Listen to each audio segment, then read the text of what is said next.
Our next session is Point of View, Demystifying Opportunities for Digital Transformation, for which I'd like to call upon Mr. Balaji Vivi, Chief Technology Officer, ICICI Bank. Balaji joined ICICI Group in the year 2007 in ICICI Prudential Life Insurance. He has overall experience of 36 years in the areas of customer service and operations, information technology, finance and accounting. Ms. Upma Goel, Chief Financial Officer, Piramal Enterprises.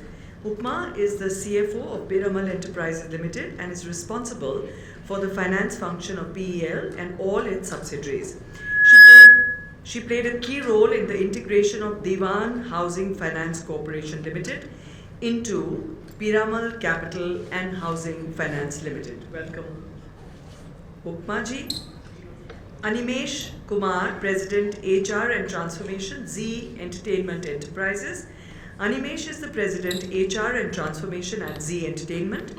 He leads the people and transformation agenda for the company and is also responsible for driving the diversity and inclusion, employer brand and the overall organizational change required to enable the Z 4.0 transformation. Welcome, Animesh Kumar. Mr. Rakesh Bhatia, Chief Financial Officer, Tata Capital. Rakesh is the Chief Financial Officer at Tata Capital Limited. He has over 25 years of diversified experience in financial services, IT and manufacturing companies. And to moderate this session, Rakesh Sinha. It's over to you, Rakesh Sen. Round of applause for this. You can just sit there, the name tags from mine.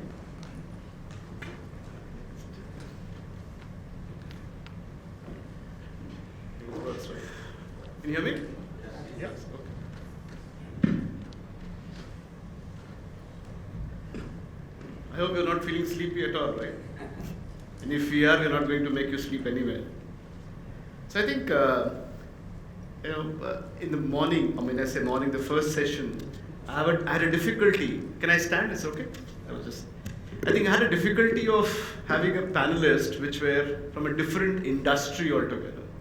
So Vikram coming from a diversified organization, from an HR perspective, Astha coming from a government kind of a world, and Robin coming from more a research and that to clinical research kind of a world. If that was difficult, you assume how difficult is this going to be now. I'm sure you would have experienced many events and sessions where you will have a lineup of the CFO sitting together, or you will have a CIO sitting together, or you will have a CHRO sitting together. You think about a CHRO, two CFOs, and one CTO on the dais, and poor me who is trying to figure out what to ask them questions. And the topic is really demystifying.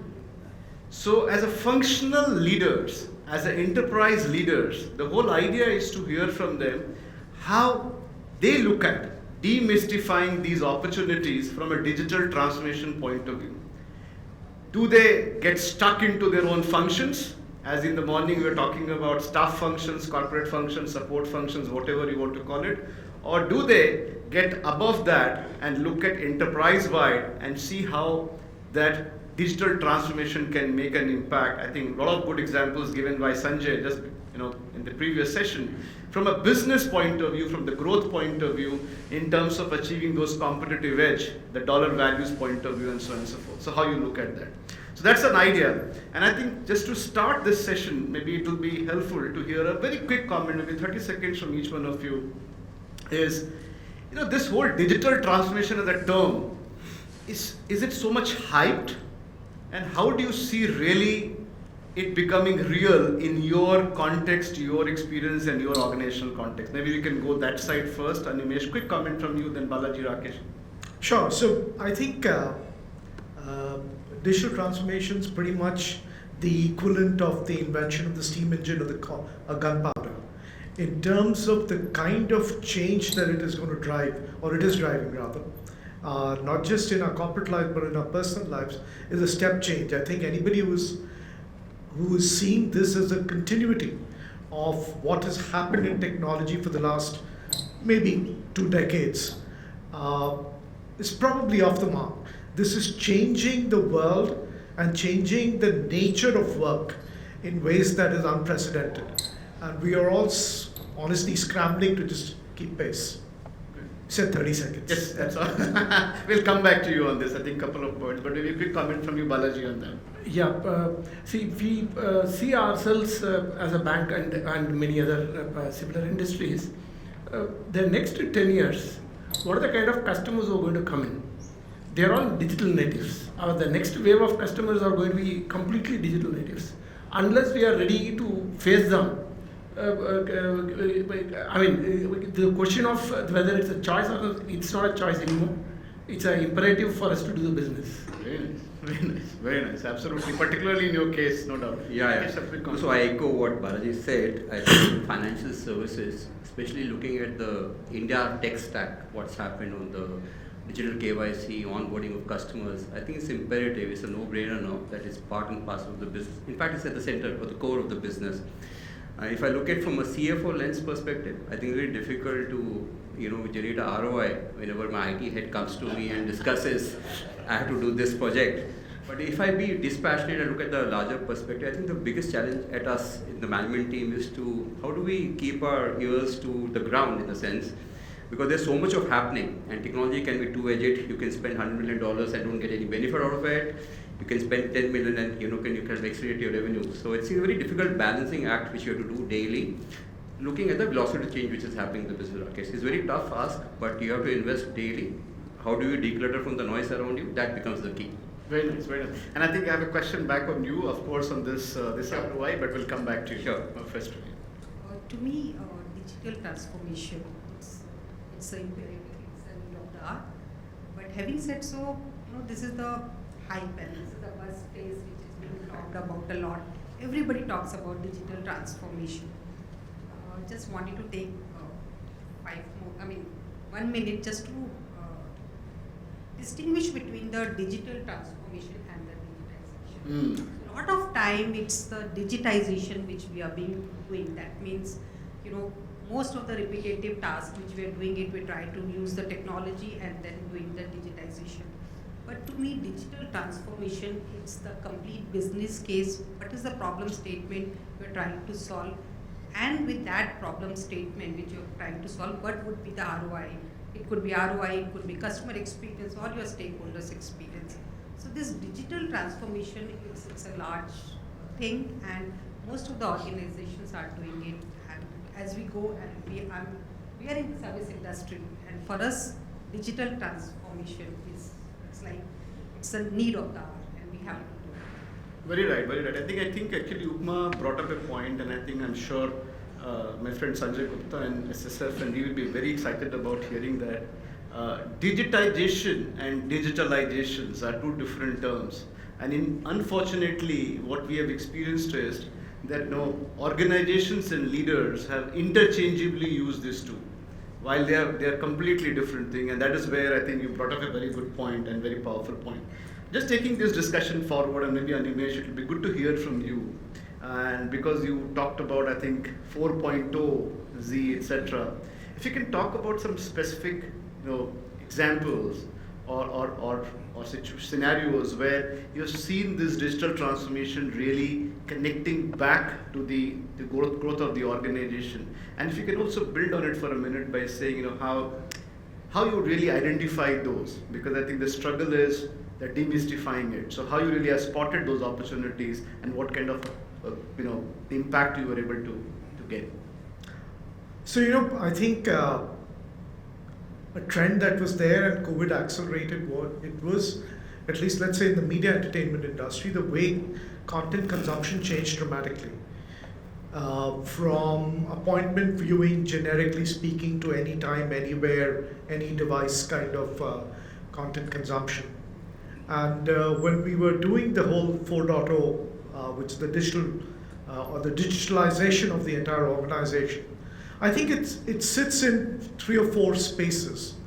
One is that you need to create an ecosystem to contend with data. There's just such humongous amounts of information that is coming at you, and you don't know how to do, what to do, how to deal with that entire issue. The second is that customer choice, and for us, customers are in two buckets. One is the essential viewer, but there is the B2B customer who buys our ad time. And customer choice and customer discovery, and your ability to maintain any kind of proprietary information between you and the customer, that barrier has gotten eroded dramatically. So how do you add value to customer decision making? That's a second big issue that we are dealing with. And the third is the entire, I mentioned that earlier, that at the employee level, the expectation of work has changed completely. And digitalization, I think the combination of COVID and digitalization has driven that shift in a very, very radical way.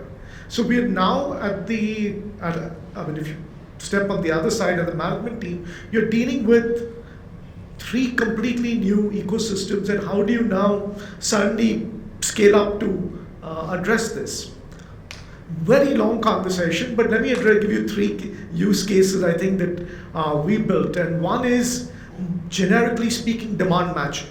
So whether it's in talent acquisition, or it's in matching for or maximizing demand between what you have and what you have available, because we have a very, very perishable commodity, which is time. So when you're watching content, you have whatever 6 minutes to sell, and therefore it's a perishable commodity. How do you do demand matching from a sales team that is continuously putting in requests? You have millions of minutes to sell.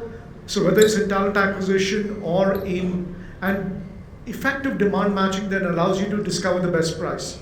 So we generated a very large amount of resource, a very large amount of uptick in our revenue, because we were able to do more effective demand matching. We were able to scale up our tech center in Bangalore within 9 months and brought in about 700-800 people. Not a large number, but these are high-end tech resources in less than 9 months through effective demand matching. I think the second piece is largely transaction automation. And whether it's chatbots for internal ecosystems, customer management, query resolution, all kinds of things, there's a lot of transaction automation that's happening. And it's not just chatbots, but across the board in different kinds of things, you can automate a lot of transactions. And the last is actually using data to make more informed choices, whether internally about the organization, in this specific use case, to sell better to clients. So you are sitting on huge amounts of information, which is there from Park, which is there from client, from viewer choices, etc., etc. How do you crunch that together, marry it with customer, or in this case, B2B insight, and make available or enable your salesperson to sell more effectively, because you're able to give pointed advice. So instead of going and doing a generic sale, you're now able to bring it together and say, this is an opportunity, go sell here. Let me stop there. So it's just very, very long. But I think you gave some very solid examples on both the sides. What are those principles, if I can use the word, to really find those sweet spots where you should look at it? I think in terms of like elevation of consumerism, the way it has changed completely, and we all can see that, right? I mean, on the demand, everything we want to look at, I think there has been so much of deliberation about, even in terms of the content, etc. And I know, Amish, I have been having a chat with you separately where he was talking on separate context by saying a content company, a media company becoming a technology company per se, right? So that's a huge leap of change which has happened as an organization. And there you talked about some of the use cases which are very powerful in terms of looking at demand, both from a talent as well as many other areas like CRM, etc. Very powerful examples. But I'll come back. I have a couple of questions to you. But before that, maybe quick comments from you, Balaji, and if you can just talk about, in your context, some of the principles which you're looking from demystifying this entire digital transformation opportunity, as well as seeing those sweet spot resulting into some business impact. While as a core banking, you have really evolved like anything. In India, we can't talk much about, from that perspective. But in terms of enterprise functions, if you can bring some thoughts, will be helpful. Sure. In fact, I was talking to you some time back, was that in India, banking per se exploded in terms of the number of transactions. If you take, it's exploded the last 3-4 years. So it's not just about how do we manage, what is the digital transformation required for this one or not. It is a as I said, it's an imperative without which we will not even survive even for a day. Yeah? That's this one. And certain other fundamental changes which have happened in the banking is it's 24/7. It's not it's no longer a morning 9 to 5 job. I mean it's a 24/7. As I speak, my systems are working, and it will work even if it's a Diwali day or any other day. Yeah? So it's a 24/7. So the entire organization, it's not just about the business per se. The entire organization has to move towards a complete digital transformation. Otherwise, it's impossible to handle the kind of explosion of volumes which we are seeing in the last few years. So if I talk about broad demystifying, so one of the point of digital transformation is not the job of the technology; it's the job of the entire company from that point of view.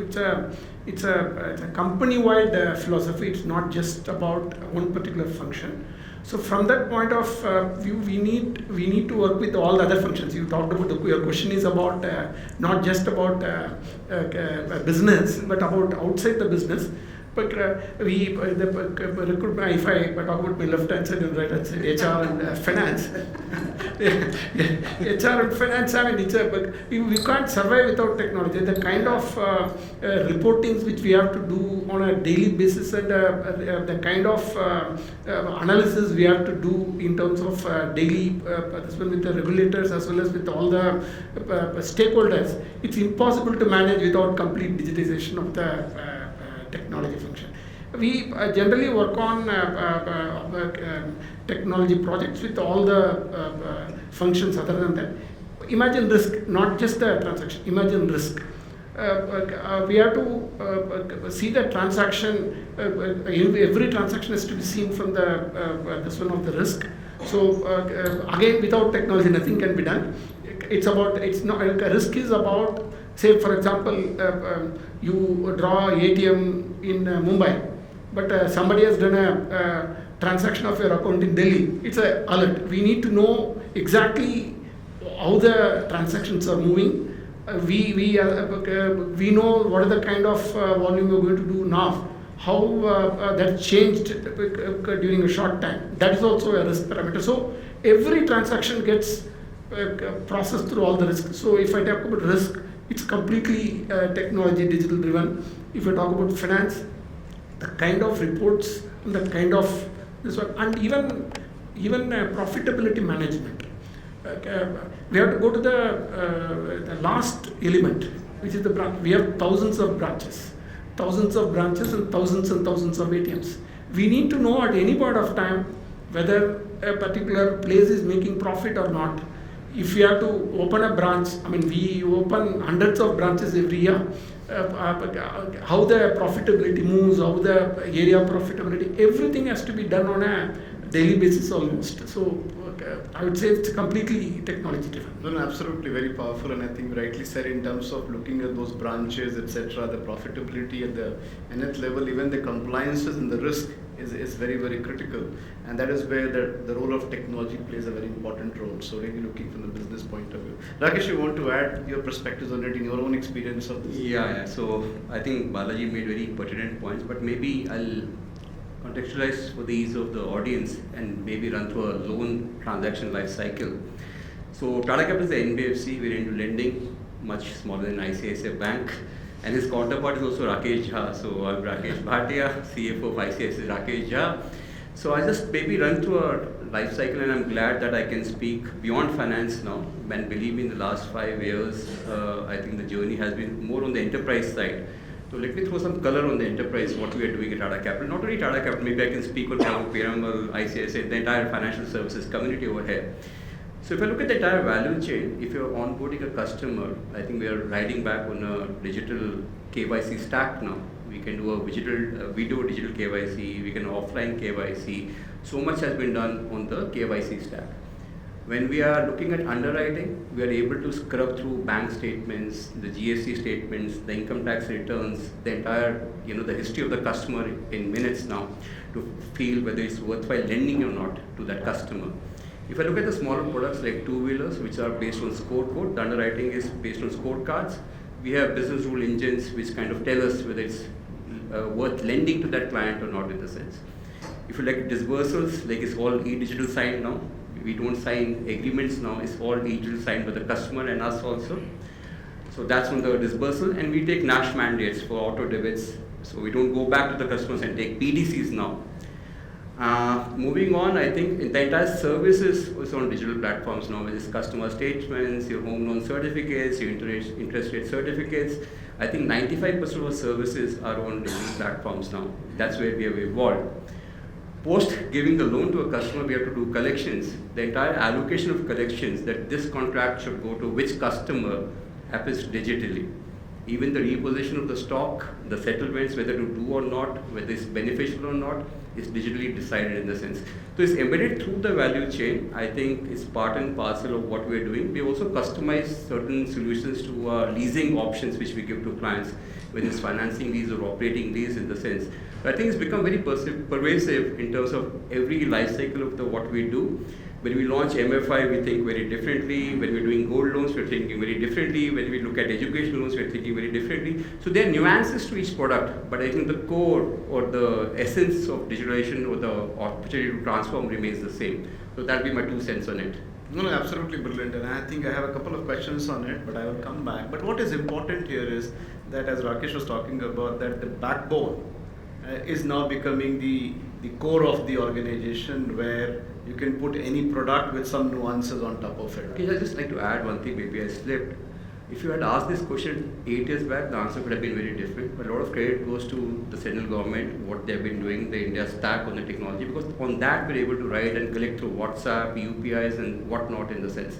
So I think that's the added foundation which we've got. So we are riding on it in the sense, like any other financial services player. Very true, very true, very true. Absolutely, absolutely. Upma, some thoughts from you.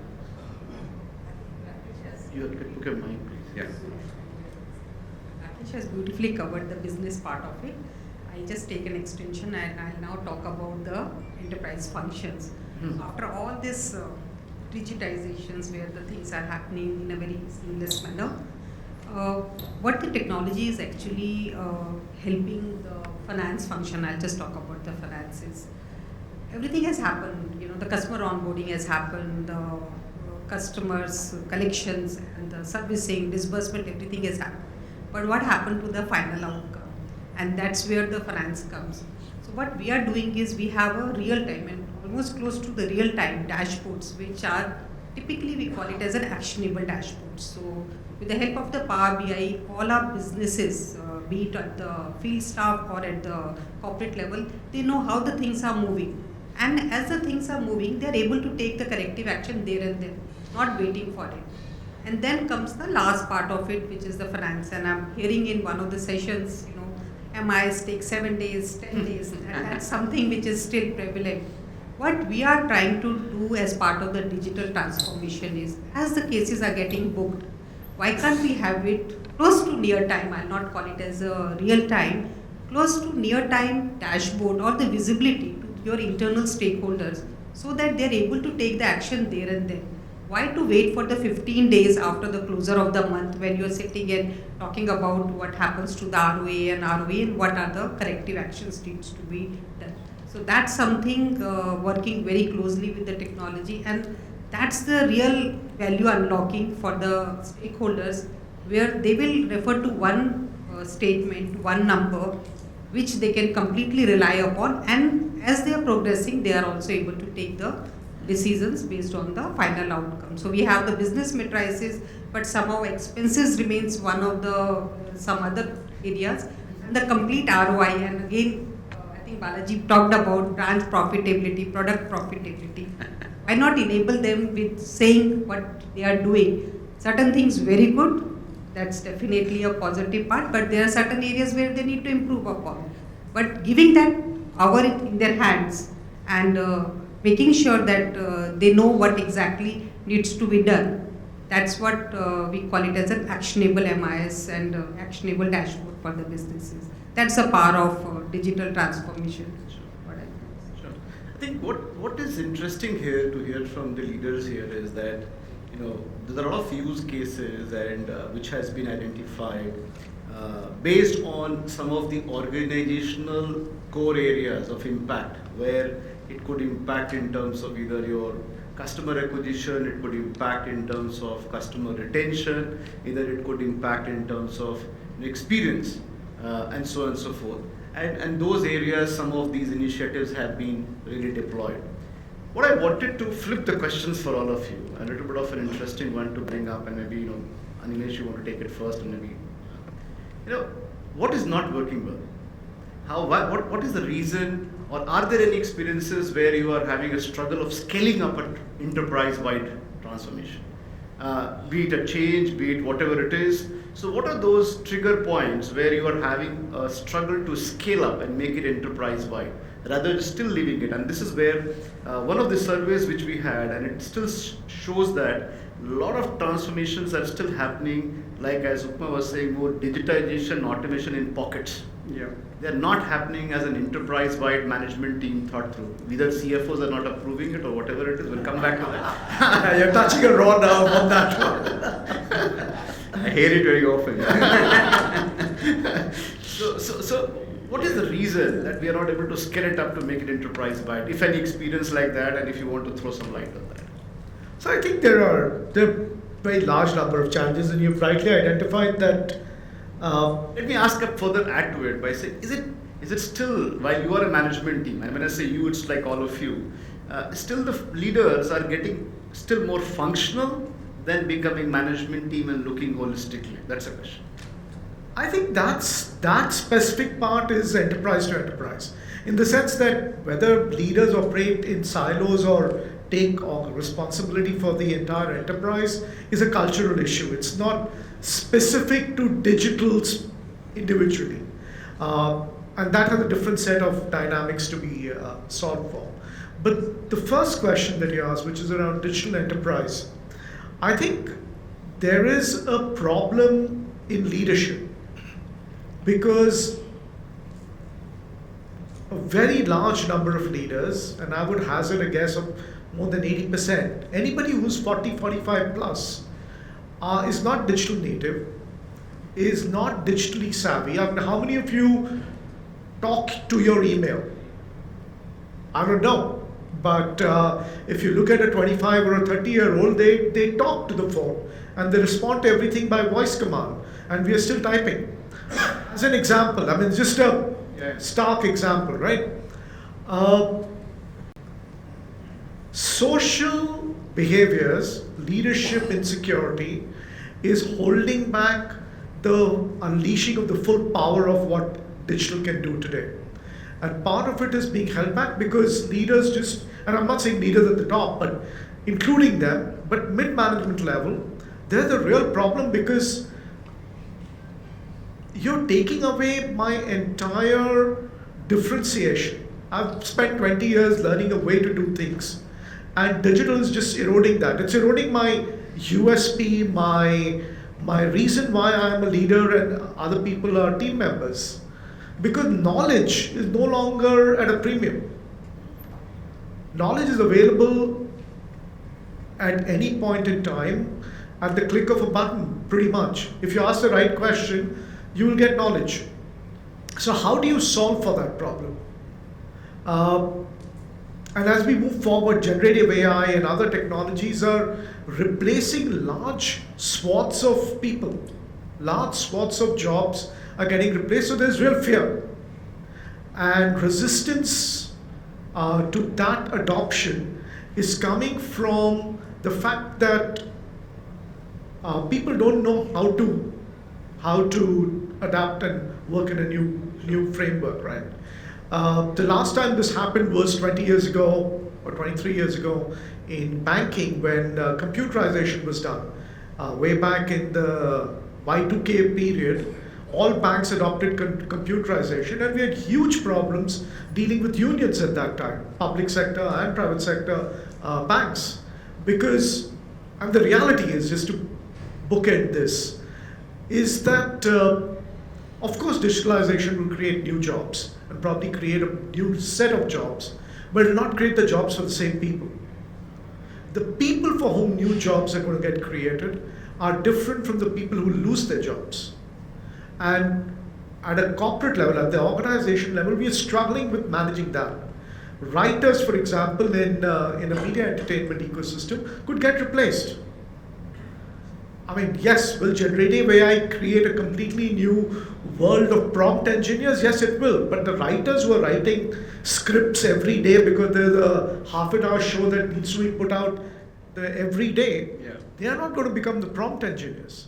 So how do you solve that problem? And there's a larger social issue that we will need to contend with, because there'll be a large amount of, for lack of a better word, unemployment that gets generated as a consequence of digitalization. How we deal with that is a separate issue. So there is capacity, capability building, skilling, culture, all kinds of things that need to be solved. But this is the key issue. There are many others, but from my vantage point, this is the key issue that needs to be solved for. Sure. And we'll come back to this point on the change management and the capacity and talent, etc. Balaji, your thought in terms of, have you experienced anything in your past few years where you see it is not taking up to the enterprise level, not able to scale it up because of whatever reasons, and if you want to cite some examples of that? Yeah, there are two, three points I would say. In a bank, I mean, he talked about banks computerized around 2000, around YTK period. Lots of banks in India also computerized. So right now in a given bank, there are the technologies change every 5 years. So you have multiple layers of multiple, generations of technology which are around. Now, from the customer, yes, we put nice makeup and show it in the front, but behind, hopefully my boss is not listening. behind there are lots of multiple layers of technology. And also technology also has multiple dimensions. There are technology which are required for stability. Still, some of the older technology will provide that more than the current technology. It can provide the speed, but stability is another area where we need to work on. So how do you work with multiple layers of technology and provide a single face to the customer? Still, I would say the problems with Indian banks are much lower than compared to many of the global banks. If I talk about global banks, they talk about a very large, because they have been with mainframes and very old systems and multiple organic, inorganic growth. They have had inorganic growth plenty. That kind of thing has not happened in India. So that way we are in a slightly much better position in the technology compared to others. Coupled with complete change in the entire technology, this one for the bank in the last 7-8 years, like what you talked about India stack coming in, and the entire explosion of entire payment systems which happen in the country, how it is going to have impact on this. And the third problem I would say is that typically banks have grown with product-centric approach, not necessarily the customer-centric approach. The customer-centric approach, so every time a customer has to come for different products, it's treated differently. So how do you bring him into a customer-focused rather than this one? That is what most of the banks are working on it. Not that we are not seized of it. That is one area which is coming as work to do for most of the banks. No, I think not just our bank, but I'm talking about the banking industry. Yeah, absolutely fair point. I think Rakesh, some thoughts from you in terms of what you think would be the roadblocks or any roadblocks you are experiencing in terms of scaling up to enterprise. So maybe I think I'll put two. I think rest my colleagues have covered, maybe to give a broader perspective of what I see, of what we are seeing as challenges. I think one is that each business lives in a natural curse. Lending, by the way, lives in a curse that you can't have one system which can cater to all the requirements. So you'll have separate lending system for retail, separate for corporate. Your loan against shares will run on a different system. Your leasing will run on a different system. And if he'll correlate that, you will have 25 systems. And as he said, there'll be 5 layers to it. So you have a customer interfacing the layer which is through web or an app basically which comes in. Then there's a CRM layer which comes in. Then you'll have LOS, which is the origination system for any NBFC or a bank, that comes in. Then you have a loan management system which comes in. And then you have SAP, from which we get trial balance for our dashboards and XYZ. So I think one is that as we make changes in the organization, how do we keep the systems in sync and we make it unilaterally? Just to pick up a nuance, I think second thing which is happening is, apart from the velocity of change, regulations are also changing very fast. Especially for the BFSI space in the last 5 years, we have seen plethora of changes which is happening. I'll just cite one to give a context to it. So earlier NBFCs were classifying NPAs at the end of the month. Then RBI came with a circular that it has to be done on a daily basis. So if your contract goes on 90 plus, you have to recognize it as NPA. And if you recover the entire amount, only then you can treat it as standard asset. Now this one-liner circular by RBI, we implemented, but it was a nightmare to cater to 12 underlying systems and make it happen in the sense. So as we change what's happening, how do we keep all the systems in sync? That's one thing which we grapple with very often. The second one I think is, which is a nightmare at my desk, is the single source of data. You will have gross NPA, which I'll present to the audit committee, which will be very different than what gets presented to the risk management committee, because he has not taken interest accrued, or he's presented a gross NPA number before write-off, which happens in the sense, right? It also stems from the fact that a lot of times the garbage in, garbage out theory plays out, and if you don't have the entire data, it is just useless as it can be. Second, we struggle with off-balance sheet items. How do we make it on a system, right? You have bank guarantees, you have LCs and other things. Like banks, they will have it, but we struggle with sanction but not disbursals and other facets of it which has impacts on risk-weight assets and our cap ratios and everything.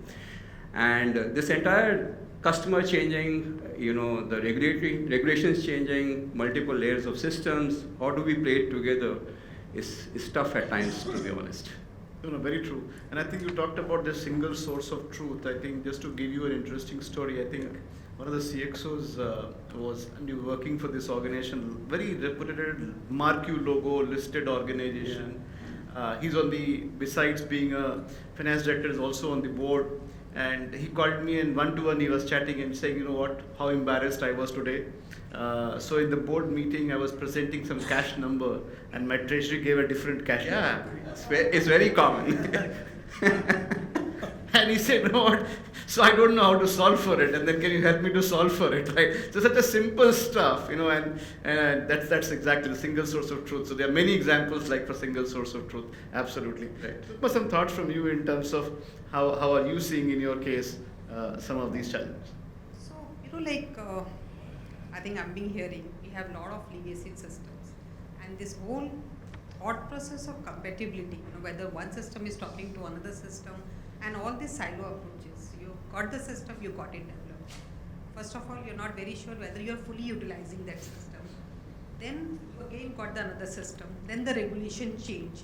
This whole piece of ever-changing process which is happening in the regulated environment is just, our investment into the technology. We've gone for Rakesh just talked about daily. So NBFCs were not prepared for the daily. The regulation came, the whole system changes, and with that, whether we are getting the full, the real way of, to put it across, saying that are we really getting the benefit of the full digital transformation?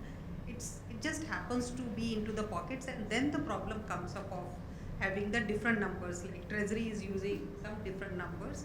So this is the time when the technology evolution is happening. The regulations are changing. I just talk about the GST. It's way back when the GST was implemented. Most of the people have already invested into their ERPs. And how many times the GST rules got changed. And with the changes, there is an investment cost and then there is an output. So So everybody is working into the silos and trying to make sure that we get the output. It's more of environment where we are working. Until the time there will be regulations and the changes are happening, how adaptability is there in our system, that's going to be the Sure. important area. Right. And I think it's a very fantastic point, and I think a great acknowledgement by saying that we still have the challenge of the silo way of working in the enterprise functions. I think what I request is we have a poll question here. Can we have a poll questions? And maybe I'll request you all to just, if you don't mind, wake up and, there's some fantastic thoughts here. So if you can just put a menti.com, put this code. The code is, maybe the panelists also can do that if you have your phones with you. The code is 73852157, menti.com.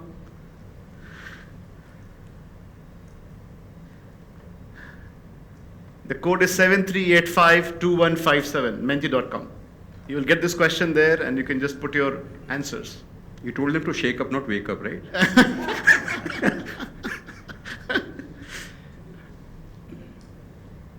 Okay, no responses so far. He's waiting.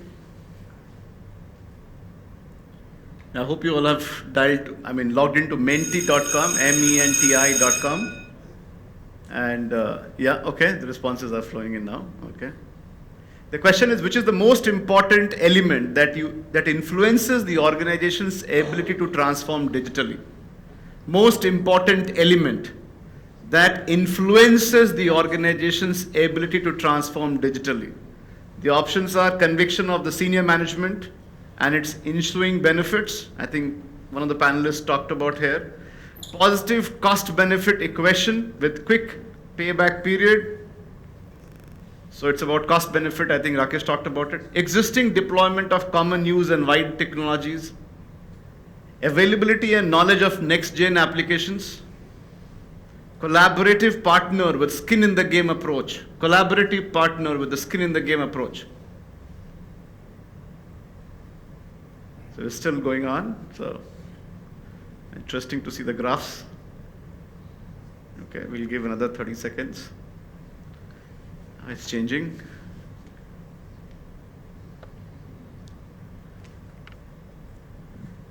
We are clear with the question. The question is about that most important element that influences the organization's ability to transform digitally.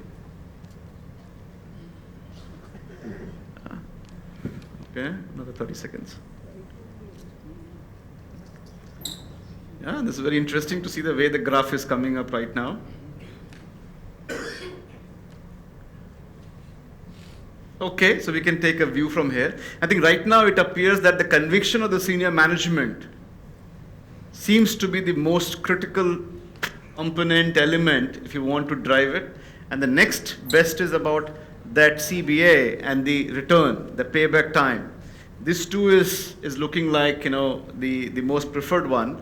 The third one comes out to be the collaborative partner with a skin in the game approach. So these three, by saying you need to have a partner, while the knowledge of the next gen application is there's a lot of technology available. So it's not about technology, or is it not about the knowledge of the use case of the technology? It is about making sure there's a conviction of the senior management, there is a CBA and the return, and there's a partner who says, I'll put a skin in the game to make it happen. That's the way the trend looks like here, the response looks like here. So as we progress from here, there are two quick things. I think we're in interest of the time, but I'll request if you all can just keep your comments short.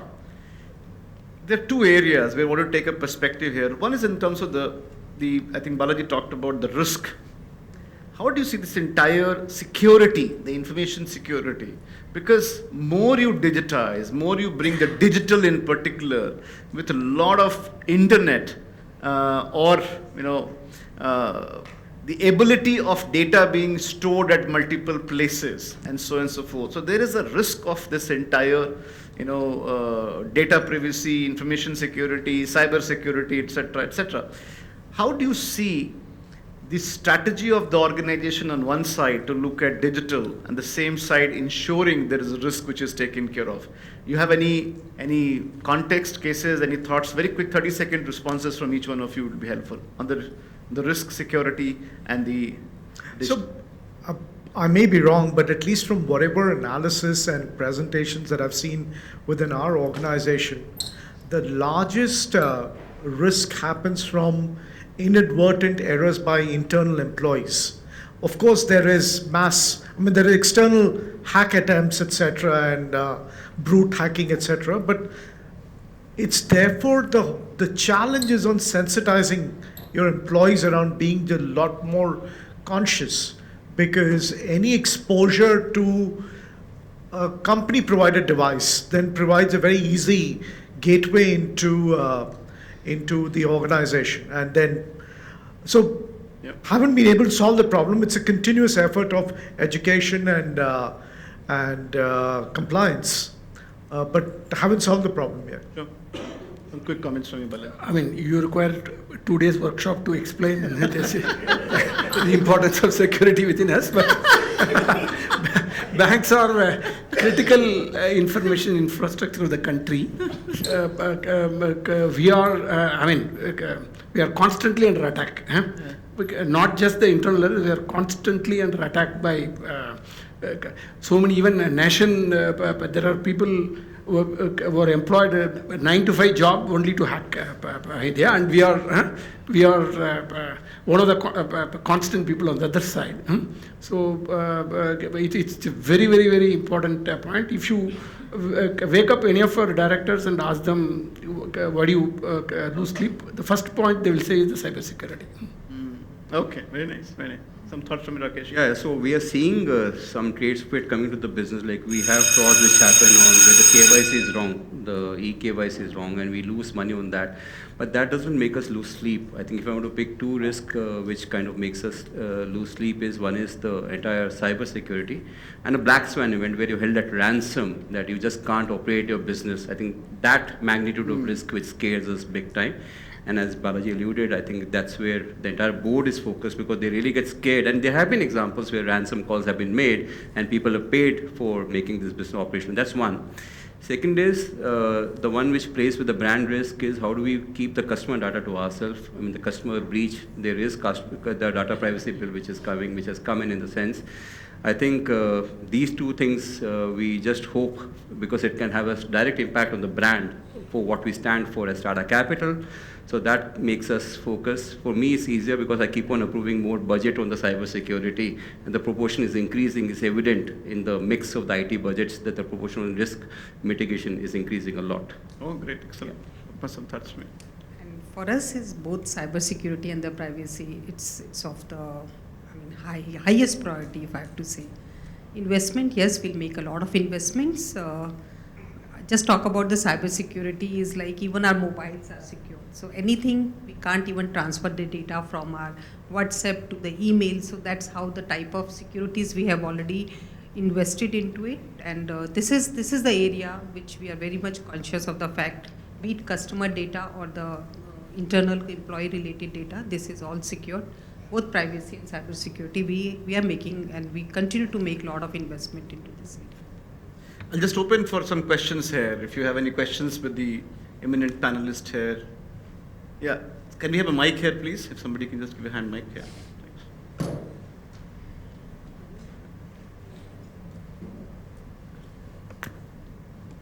Hi, my name is Rajat. I come from Times of India Group. So my question would be to you, sir, Animation. Sure.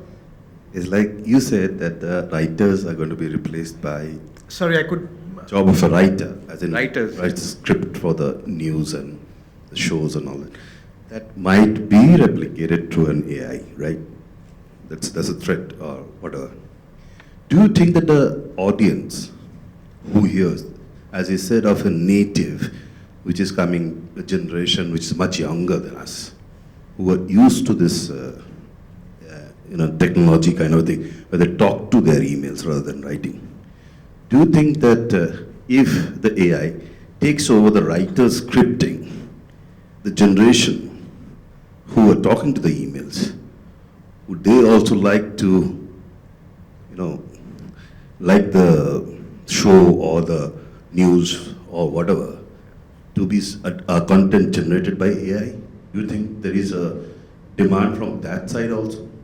As in, one is that somebody is creating if I got your question, Yeah. maybe I'll just rephrase it. I think the question here is, in a way, by saying, as you were talking about AI replacing the human writers, are you also seeing any change in the behavior of the audience, which is the digital native? Are they also expecting that instead of human writers, it should be more AI driven, etc., etc.? Any thoughts, Richard? Well, I don't think the audience is really. One second. Sorry. Or they're getting acclimatized to automated reply, kind of, like automated news or something. Because today the social media is using a lot of AI, and they actually know your whole preferences.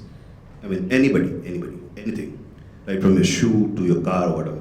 So do you think that the generation which is talking to the email, they also going to be entrapped in the AI generated content? They would like it, prefer it? Sorry, and that's all. Thank you. So I don't think there is the viewing audience is really interested in who's writing it. They're interested in good scripts.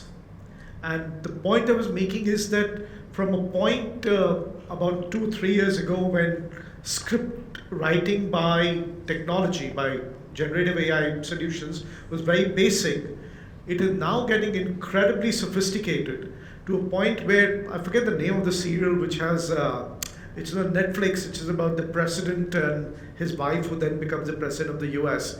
It's a 5-season serial now that's been written by, it's a generative AI written serial. Crown, I think. Sorry? Crown, I believe. No, not Crown. It's the American US president one. I don't know if somebody's watched it, but I just can't recollect the name off the top of my head right now. But it's been written by AI. I think the limited point I'm making is that there will always be great writers. But for every 10,000 people who are doing script writing, there's one great original writer. Nobody's replacing the great original writer. But the people who write scripts every day for the half-an-hour show, for the various shows that are going out, that is very easily getting replaced by generative AI and technology. So, sir, in that case, Can I the request AI you- will have a Sorry. very generic Just can I sort of a request- news everywhere. Sorry. Can we request you to take this question maybe more in terms of, it's a very interesting topic, I know that, maybe in the break time. So maybe some other question, somebody else wants to take any other question here.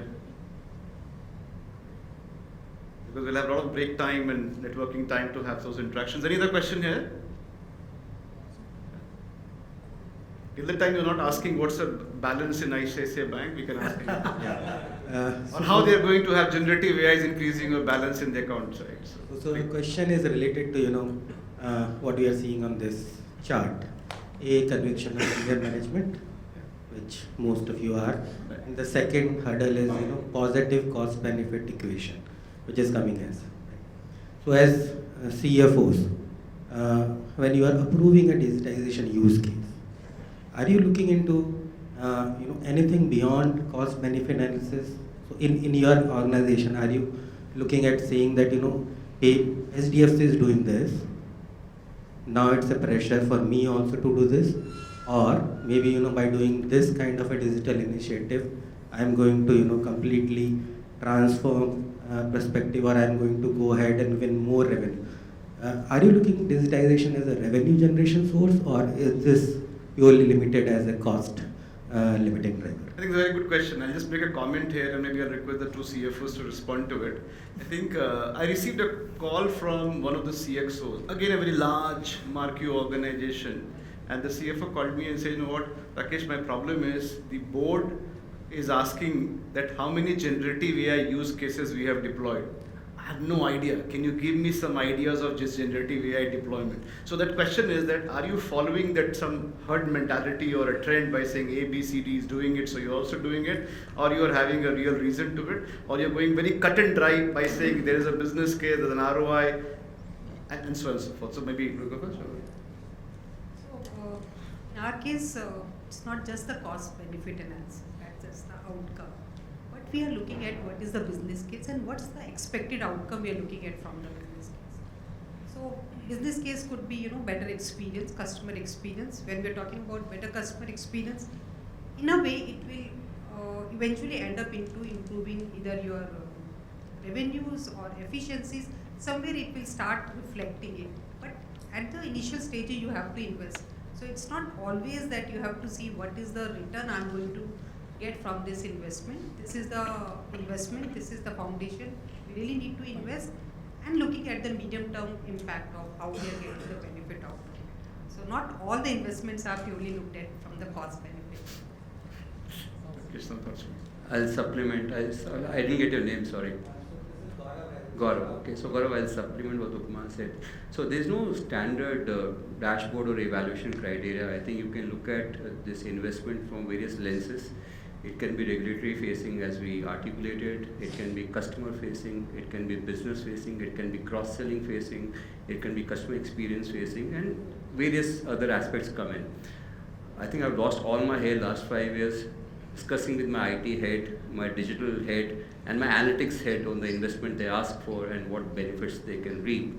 I'll just give a small example. Like I was talking to my analytics head 2 years back, we were trying to do MOB analysis, which is quite standard in terms of the way the book quality can behave. And we were trying to develop Tableau dashboards over our LMS systems to extract dashboards for management presentations. Now there's no ROI of that project. But if you can get indicators which can warn you of any early delinquencies, save you on the credit cost, why not in the sense? Sometimes the benefits are very tail-ended in the sense, and I think the difficulty for any management team is not to be myopic only from a ROI perspective and look at it. It's very different for different case. I can talk about a collection bot which we did. I can talk about a bot we have. I get the loan book every hour. Now, is there a benefit for it? I don't know. But over the long term, we have invested with a leap of faith. Yes. Over the curve, if you go from a core to the efficiency curve, that's where the discussions become very subjective, right? Like putting AI into customer responses. We're doing sensitive analysis. When the customer writes a mail to us, the language of the mail, we can understand with this priority A, B, or C in the sense. We're investing on that. Now, to protect brand or our TAT or response time, because we are in a business, we can't be differentiated. We don't have products, we don't have drugs. What we make today, these guys can replicate, ICICI can replicate, and we have also done the similar for other competitors of ours in the sense. So differentiation comes more on customer sensitivity, how we can differentiate at times, and it calls for investment, we go with it in the sense. So sometimes it's a leap of faith, sometimes it's the gut which is telling you, but at the same time it's very difficult to keep away from what can be the clutter in the market and not to do it. And we have failed. I'll admit we have made some investments, they've kind of bounced back, but it's a learning cycle, I'll say that. Rakesh, may I offer a contrarian view? Yes, please. Yes. In the interest of time, because I keep having this argument with my own CFO, and therefore, I think the challenge is existential very often. True. Very true. You can't evaluate it on CBA. Yes. Digital enterprises are funded by equity. Legacy enterprises are funded by EBITDA. And EBITDA funded businesses will never be able to compete with equity funded businesses because it's just not possible. The equity funded businesses are focused on scale. Right. EBITDA funded businesses, if they don't change their model and they move out of the CBA mindset, you'll be eroded. Very true. And it's happened there's so many use cases where that has happened. No, fantastic point. I think fantastic point. On a lighter vein, I would say, I don't know the profile of all the people who are sitting here, but we can understand that 28% of the people are from finance.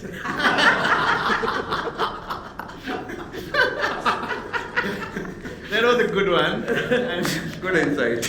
yeah, so with this, thank you, all of you. It was absolutely a pleasure to have you here and lovely listening some of your thoughts. We will continue with some of these discussions in a short while over networking cocktail and dinner. But before that, we have a great session coming up with Sanjay Gupta and myself contributing to as well to it. Sanjay, don't worry, I'll be there. But you are the lead anchor. So we are also trying to put together some thoughts as a part of this. The next good 15, 20, 30 minutes, we'll try to keep it short just to share how you should really look at this entire tech integration from the enterprise function point of view. So I would request that please stick to your seats. It's going to be a very important one as we go to that. But thank you, all of you. It was lovely to have you here. Thank you. A round of applause. Balaji, you have to stay back for a minute, I think. Yeah. Just a moment. Thank you. Request you, Rakesh, to please honor Ms. Upma Goyal. with a memento.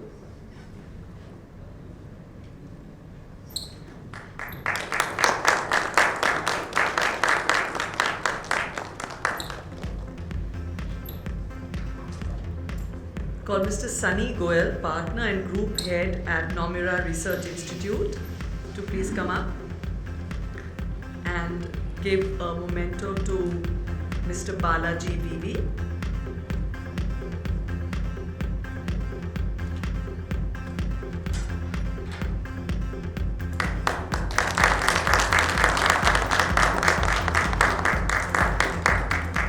Thank you. Mr. Sudhir Banerjee, Senior VP and Head of India and GBS at Teva Pharmaceuticals, to give a memento to Animesh Kumar.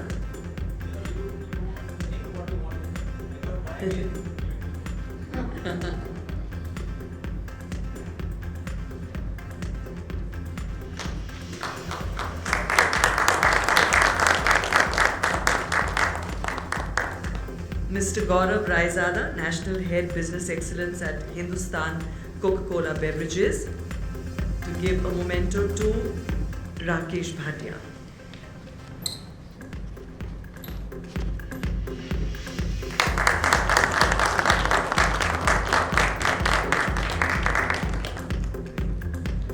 Thank you everyone for that great session. And as Rakesh